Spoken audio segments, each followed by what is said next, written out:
There's no longer room for any doubt, Islam Makhachev is the best pound-for-pound fighter in the world. On Saturday at UFC 294, Makhachev didn't just beat Alexander Volkanovski to defend his UFC lightweight title. He stopped Volkanovski, the featherweight champ, with authority, a left kick upside the head that sent Volkanovski crashing to the canvas.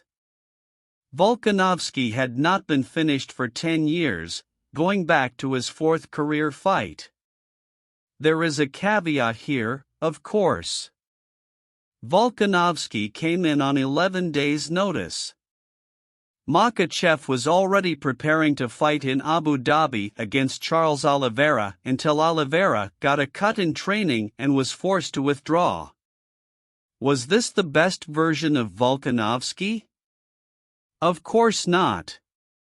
But you also cannot discredit Makhachev, who was training to compete against a completely different style. Oliveira is a tall, lanky Brazilian jiu-jitsu fighter who is dangerous with his Muay Thai. Volkanovski is a short, stocky all-arounder. Furthermore, Makhachev already beat Volkanovski back in February at UFC 284. With a full camp for both. There's no asterisk on that one. If you have Makhachev and Volkanovski at numbers 1 and 2 pound for pound, as many do, Makhachev is now 2-0 in that series. It's hard not to say the fighter from Dagestan is tops in the world right now. The Jon Jones conversation is a different one, looking at him specifically as the current heavyweight champion. Jones has never truly lost in the octagon, and his resume is better than anyone else's in the history of the sport. There's no doubt, and no one is really even close. But right now, it's hard to say what he's doing is more impressive than Makhachev. If Jones goes out and steamrolls Stipe Miocic at UFC 295, we can revisit that conversation. But what about the man who helped Makhachev get ready for this fight? Could he surpass the achievements of his dear friend and coach Khabib Nurmagomedov? Makhachev has 14 wins in the UFC, which is now one more than Nurmagomedov had. Further comparing, Nurmagomedov had 3 lightweight title defenses. This was only Makhachev's second. And then, of course, there's the fact that Nurmagomedov never lost and retired undefeated. Makhachev tied Nurmagomedov's 13-fight UFC winning streak Saturday.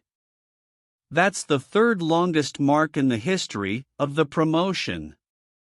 Only Anderson Silva, 16, and Kamaru Usman, 15, have had more. With another few wins, Makhachev will need to start being put in the conversation not only with Nurmagomedov, but among the greatest of all time. This is a tough one. Justin Gaethje is deserving of the shot, and he's done nothing wrong. He fought who he needed to fight to put him back in this position. He accepted a fight against Rafael Fiziev, a guy no one really wanted to fight. He then knocked out Dustin Poirier in spectacular fashion. He deserves to fight for the belt soon. But the problem is, Oliveira has done what was asked of him as well.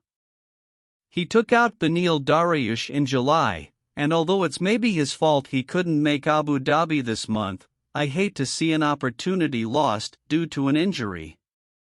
Oliveira has a win over Gaethje. I believe you probably should give the opportunity back to Oliveira, but this one is really tough. Wild card, Justin Gaethje. It's a fresh opponent for Makhachev, which I'm assuming he'd appreciate. It's a good one for the fans. UFC can't go wrong here. If they choose to go with Gaethje, it's justified. Who should be next for featherweight champion Alexander Volkanovski, Ilia Topuria? This was the plan, before Volkanovski took this fight on 11 days' notice. Nothing changes, except for maybe the date it happens. But even that probably won't change. Volkanovski wants to be as active as possible. If he's ready to go in January, the UFC will likely set him up against Topuria for the first pay-per-view of the year.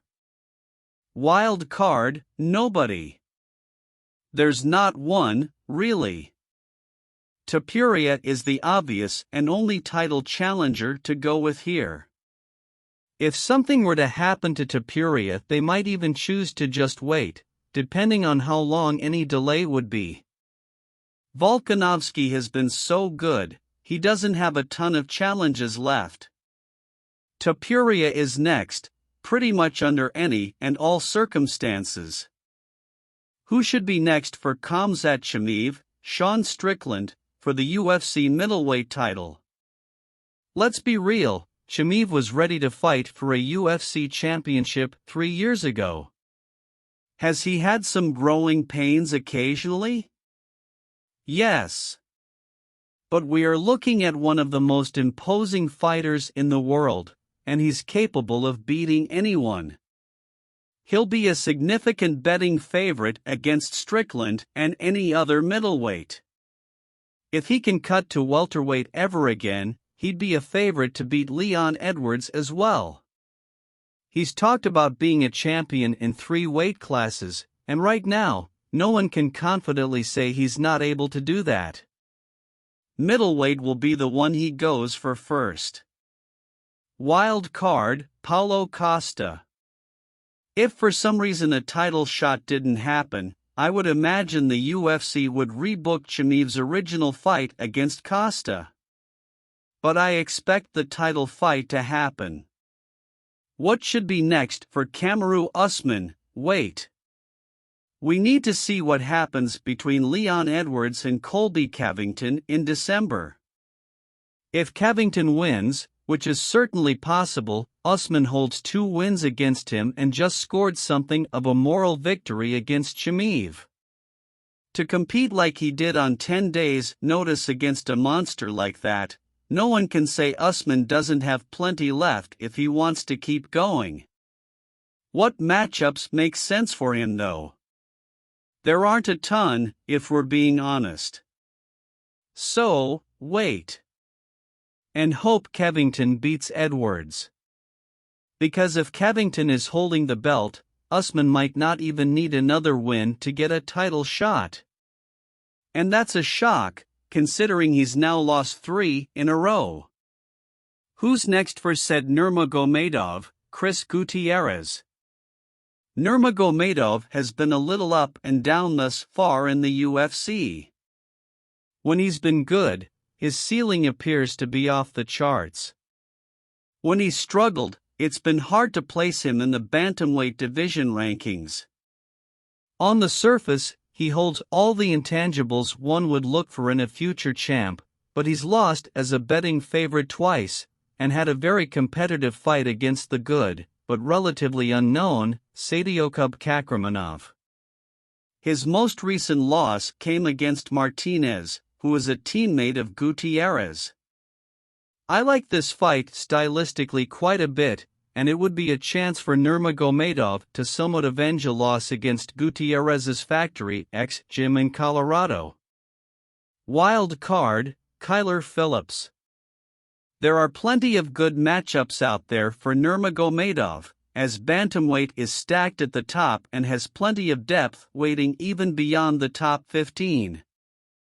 Phillips is 5-1 in the UFC, and the promotion actually booked this fight earlier this year in August and Nurmagomedov was forced to withdraw. It made sense then and it makes sense now. 2 of the best 135-pounders in the division who are currently not ranked inside the top 15. Did Muhammad Mokaev get his breakthrough moment? If Tim Elliott was considered a gatekeeper in this equation, then consider the gate open for Muhammad Mokaev. The 23-year-old has shown an incredible amount of promise so far in the UFC. His wrestling is dominant and he's been able to survive some very close submissions in his last few fights. The third-round submission, arm triangle choke, finish of Elliott represents the biggest moment of his young career. The only thing next for him is a contender fight. Makhachev called out top contender Kai Kara-France during his post-fight interview, then said he'd just take a title fight outright. But let's not get ahead of ourselves. There are some very good fighters at the top of the flyweight division and all have done more at this stage than Makhachev. But the Dagestani-born Brit has earned a legitimate 125-pound fighter next, someone like Amir Albazi or a Mateus Nicolau. Eventually, Makhachev will run into someone he cannot completely bully with his wrestling. That day was not Saturday, but it won't get any easier from here. We'll see if he can rise to the occasion. Sharamagomedov impresses in UFC debut.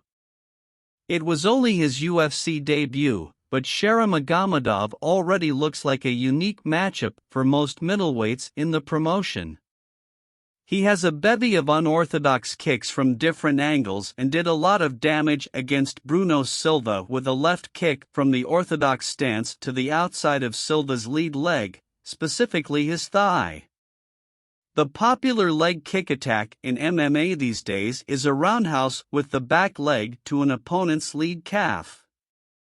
Magomedov seems like a different guy, in general. He's from Dagestan, but also represents Shanghai, China.